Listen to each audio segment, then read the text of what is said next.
Alrighty, so the country that I chose for my project was Burkina Faso. It is a small landlocked country in West Africa. There is the flag. It was known as the Republic of Upper Volta from 1960 to 1984. Its capital is Ouagadougou, a population of around 2 million people. It's a pretty large city. The population of the country as a whole is 21 million people. 60% of those people are Muslim, 23% are Christian, and 15% of them follow an indigenous religion. Of those Christians, a vast majority are Roman Catholics. French is the official language of government and business, but it's only spoken by about 10 to 15% of the population. More than half of the people speak more a native language. 17 million people in the country are of the Voltaic or Mandi ethnic groups. Half the population are ethnically Voltaic Mossi. The government is a unitary constitutional republic. It has a president, prime minister, and national assembly. The economy uses the CFA franc as its national currency. The nominal GDP of Burkina Faso is 16.23 billion. It ranks globally as one of the poorest nations in the world. Agriculture is 32% of the economy, which occupies 80% of the working population. It's the fourth largest gold producer in Africa, and 43.7% of the population is impoverished, and the economy is heavily reliant on international aid. Today, the struggles of Burkina Faso are drought, desertification of the Sahel, lack of economic diversity, poverty, food insecurity, political instability, and dependency on its neighbors.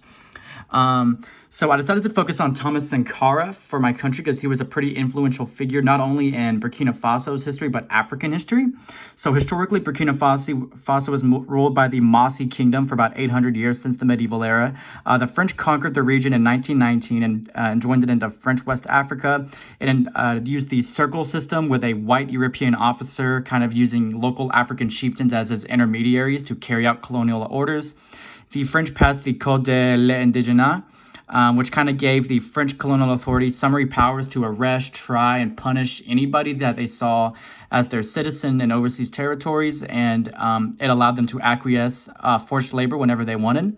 The French invested very little into the region, both monetarily and infrastructure. They only invested the bare minimum to extract its natural resources. The French in 1958 passed the Loi Cadre de Ferret, which kind of allowed its overseas colonies to start decolonization and allowed them to self-govern. Burkina Faso declared independence on August 5th, 1960. And since independence until 1983, there were just cycles of popular unrest and coups d'etats. And then Thomas Sankara, a socialist revolutionary and captain in the Burkina Faso army, came to power in a coup in 1983, and he embarked on a very radical agenda to transform Burkina Faso. He had a mass vaccination campaign, a mass literacy campaign. He built like 350 schools around the country, a mass infrastructure rebuilding campaign to build like more rail lines and more paved roads. He had land reform to give more land and wealth to the peasantry. He refused international aid as he saw the IMF and the World Bank as capitalist institutions that preyed on Africa, and he banned female genital mutilation, as well as banning polygamy, and appointed many women into high-ranking offices. Unfortunately, he was killed in a coup d'etat in 1987 by Blaise Compaoré. A week before his death, he was quoted as saying, "While revolutionaries as individuals can be murdered, you cannot kill ideas." Blaise Compaoré was in power until 2014, when the 2014 Burkina uprising removed him. Burkina Faso, they have improved their literacy rate from 1990 to 2008 from 12.8% to 23.5%, roughly doubling. And Burkina Faso suffers from a gatekeeping problem as all of their neighbors are coastal, and they control whether or not Burkina Faso can export their resources at an efficient rate to the rest of the world market.